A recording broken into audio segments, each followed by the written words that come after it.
Mes frères bien-aimés, nous célébrons ce soir l'un des saints les plus importants de toute l'histoire de la chrétienté. Ne croyez pas que c'est moi qui vous fais supporter ce soir l'un de mes saints préférés. C'est Jean-Paul II qui l'a dit et je vais vous montrer pourquoi il a osé dire une chose pareille. Car en effet, Maximilien Kolbe se détache dans le panthéon de la sainteté. Vous savez que dans les premiers jours du mois d'août 1941, à Auschwitz, alors que l'horreur battait son plein, un événement tout à fait incroyable s'est déroulé, puisque un déporté a réussi à s'échapper du camp. On l'a retrouvé après la guerre. C'était un certain Klaus, un pâtissier de Varsovie. Les nazis avaient prévenu que si l'un d'entre eux s'échappait, 10 du même bloc seraient condamnés à mourir de faim.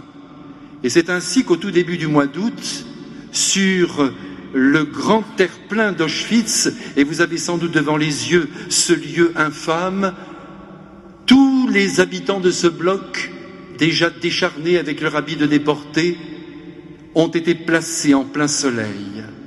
Le commandant est passé dans les rangs, il en a désigné 10, et les uns et les autres sortaient, chacun avec son combat entre les dents, car il y avait là des prisonniers politiques. Les uns criaient « Vive la Pologne, je meurs pour mon pays !» Mais il y eut un homme qui était là, qui était effrayé par le sort qui l'attendait. C'était le sergent François Gadjonitsek.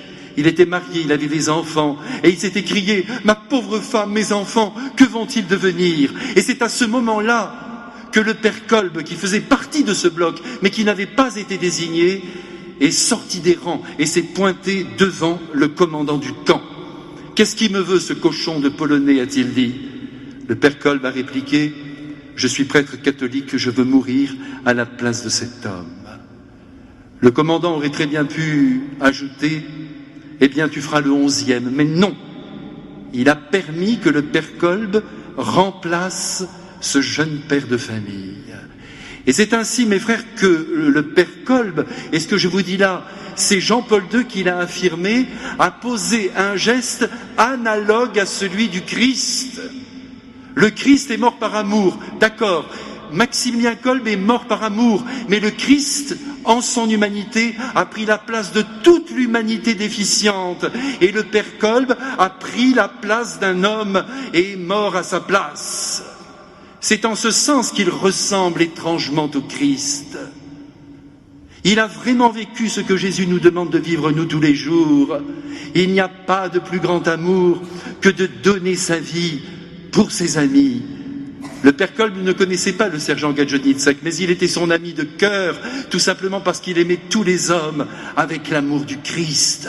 Nous faisons de l'amour uniquement une affaire de sentiment. Je ne dis pas que ça n'existe pas, il est évident que là, nous serions dans le cadre d'un amour d'amitié, comme un mari aime sa femme, comme des enfants aussi aiment leurs parents. C'est grandiose, mais il ne s'agit pas de cela. Jésus vient éduquer notre cœur pour que nous aimions comme lui, dans une gratuité absolue, sans attendre d'un quelconque retour. Ça, c'est l'amour chrétien, mes frères bien-aimés. C'est l'amour à son sommet. C'est celui qu'a vécu le père Maximilien Kolbe et que nous vivons si peu dans nos vies. Ah, quand ça nous fait plaisir, là nous aimons. Quand nous recevons en retour, là nous sommes heureux. On sent que ça bat en nous, n'est-ce pas, mes frères bien-aimés? On est heureux, on dit, oh là là, c'est merveilleux, quel lien merveilleux nous sommes en train d'établir. C'est très bien tout ça, mais c'est naturel. La grâce de Dieu peut se faufiler dans les plus belles amitiés, et Dieu sait si elle le fait volontiers, mais Jésus nous appelle à aller plus haut et à aimer gratuitement l'inconnu qui a besoin de notre soutien, de notre aide, et peut-être même de notre vie. Qui donnerait, ne serait-ce qu'un de ses organes majeurs, à un inconnu?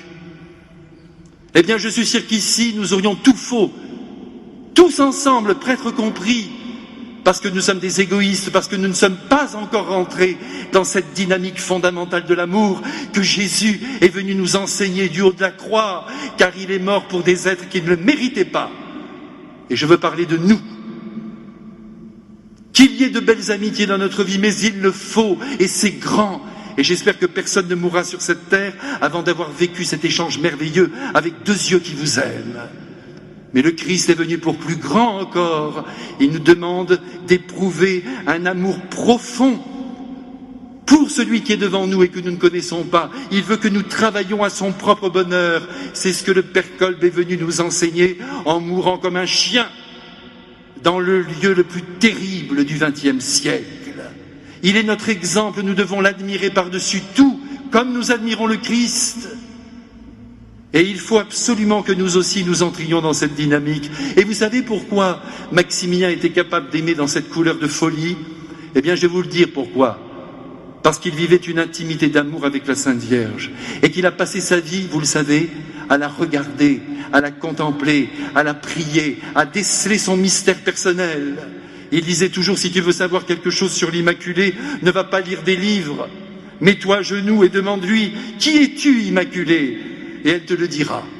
Et à force de l'aimer, évidemment, de la voir vivre dans le Saint-Évangile, de repérer les paroles aussi que Marie nous a laissées, car vous savez que dans l'Évangile, il y a 7 paroles de Marie. Et s'il y en a 7, c'est parce qu'il y a un grand mystère, pas une de plus. Ces 7 paroles disent tout son mystère. Eh bien, le Père Kolb a passé sa vie à l'aimer, à l'admirer, à l'aduler, à la vénérer, et à essayer de comprendre qui elle était.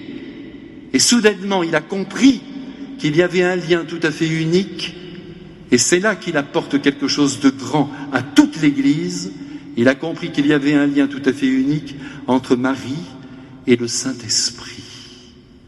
Or, vous savez que toute la vie chrétienne, mes frères, consiste à vivre sous le souffle de l'Esprit Saint. C'est ça notre vie. L'Esprit Saint nous est donné pour nous éclairer, pour nous illuminer. Notre affaire religieuse n'est pas qu'une affaire de devoir. Nous devons écouter la voix de Dieu qui résonne en nous, car elle peut résonner depuis le jour béni de notre baptême où nous avons reçu la grâce de Dieu. Le Saint-Esprit est en nous et c'est à nous de l'appeler. Et le Père Kolb a compris qu'il y avait un lien unique entre Marie et le Saint-Esprit, et que si nous voulions vivre du Saint-Esprit, il fallait qu'on vive avec Marie. Voilà tout ce qu'il nous laisse, et c'est très grand. Le Père Kolb va même jusqu'à dire, et je suis heureux de citer encore ce texte qui a été si mal compris, le Père Kolb a dit, il est évident que le Saint-Esprit ne s'est pas incarné, il n'y a que le Verbe de Dieu, la deuxième personne de la Très Sainte Trinité, qui a pris chair dans le sein de Marie. Mais, ajoute-t-il, comme Marie n'a rien fait en dehors du Saint-Esprit, et qu'elle possède la plénitude du Saint-Esprit, si le Saint-Esprit s'était incarné, eh bien ça aurait donné Marie. Alors si nous voulons savoir ce qu'est une vie dans l'Esprit Saint, mes frères bien-aimés, il faut regarder Marie et il faut vivre avec elle. Et ça c'est le grand secret du Père Kolb, ce secret qui a été scellé par sa mort, car comme vous le voyez ce soir, il est mort le 14 août et il a été brûlé le 15 août dans le four crématoire d'Auschwitz, jour de la fête de l'Assomption de notre Mère. Alors ce soir, nous allons demander à Saint Maximilien Kolb, notre ami, alors que tout à l'heure nous allons le visiter dans sa chapelle particulière, nous lui demandons déjà de nous apprendre à aimer, de ne pas être des êtres immatures dans l'amour que nous devons donner à nos frères, et d'être capables de nous sacrifier pour eux. Pour le moment, je le dis avec des mots, voyez mes frères bien-aimés, c'est ça qui est terrible, parce que moi aussi je suis incapable comme vous de donner par exemple mon rein à quelqu'un que je ne connais pas. Donc je ne suis pas chrétien. Je ne le suis pas totalement. Je ne suis pas le Père Kolb. Je suis un tout petit débutant de rien du tout. Voilà la vérité, malgré mon ordination sacerdotale. Ce soir, il nous apprend à aimer, et il faut que tous nous fassions un progrès dans ce domaine difficile de l'amour gratuit. Et vous savez, le Père Kolb, non seulement il a aimé à Auschwitz d'une manière tout à fait unique, très souvent, il donnait sa soupe aux uns et aux autres. Il disait, toi, tu es jeune, il faut que tu vives, alors que lui n'avait que 47 ans. Il faut que tu vives, allez, mange ma soupe. Il était heureux de voir un jeune garçon de 20 ans dévorer le peu de soupe qu'on leur donnait. Il a été un être de très grande bonté. Quand il était dans la cité de l'Immaculée qu'il avait fondée, je ne vous donne là que quelques petits exemples de rien du tout. Il faudrait passer des heures à parler d'un homme si extraordinaire. La nuit, il avait repéré dans la journée qu'un de ses frères avait sa bure déchirée, il filait dans le dortoir, il lui prenait sa bure et il lui recousait dans la nuit. L'amour gratuit, l'amour simple. Et un jour dans ma vie, j'ai eu le bonheur de rencontrer, entre autres, une religieuse qu'il avait bien connue quand elle était toute petite. Elle est morte maintenant, bien sûr. Alors vous pensez bien que quand j'ai su qu'elle l'avait vue, je suis allé vers elle pour essayer de retrouver quelque chose du Père Kolb qui n'était pas écrit. Et elle m'a raconté très simplement que Elle avait su dans son village paumé de Pologne qu'un prêtre extraordinaire au service de Marie vivait à Cracovie. Alors elle s'est rendue un jour, après avoir marché sur des kilomètres, dans ce couvent. Et quand le père Kolb l'a vue arriver, il lui a posé 2-3 questions. « Mais d'où viens-tu, ma petite enfant ?» Elle lui a dit « Je viens de ce village perdu et je viens pour vous voir. » Eh bien, le père Kolb, qui ne manquait pas de travail, vous le savez, passait sa vie à travailler. Aujourd'hui, on n'a plus la mystique du travail, alors que ça, c'est quelque chose aussi de très grand, qui signe la présence de Dieu dans un être. On parle, on a besoin de temps pour soi, mais le travail ardent, qui a été l'œuvre majeure des générations passées, c'est plus notre affaire. Enfin, c'est pas grave, vous êtes en vacances et vous faites bien. En tout cas, laissez-moi vous dire que le père Kolb a tout arrêté. Il a pris cette petite fille, il l'a amenée dans un parloir, il s'est intéressé à elle. C'est elle qui me l'a dit. Il lui a posé quelques questions sur sa famille. Il lui a demandé « Est-ce que tu as mangé quelque chose ?» Elle lui a répondu « Non, depuis ce matin. » Il a fait venir un peu de thé, quelques biscuits, et le grand saint et la petite inconnue sont restés ensemble pendant 2 heures. Et à la fin, il lui a dit « La prochaine fois qu'on se verra, ce sera au ciel. » Alors moi j'ai dit à cette petite sœur, vous vous rendez compte, un saint qui vous a dit, la prochaine fois qu'on se voit c'est au ciel, mais vous êtes sûr d'y aller? Oh, elle m'a dit, c'est pas sûr du tout. Il faut encore que j'aime encore. Et je n'ai jamais oublié cette phrase. Eh bien nous aussi, mes frères bien-aimés, si nous voulons aller au ciel, et vous allez voir, nous irons, parce que le bon Dieu est bon.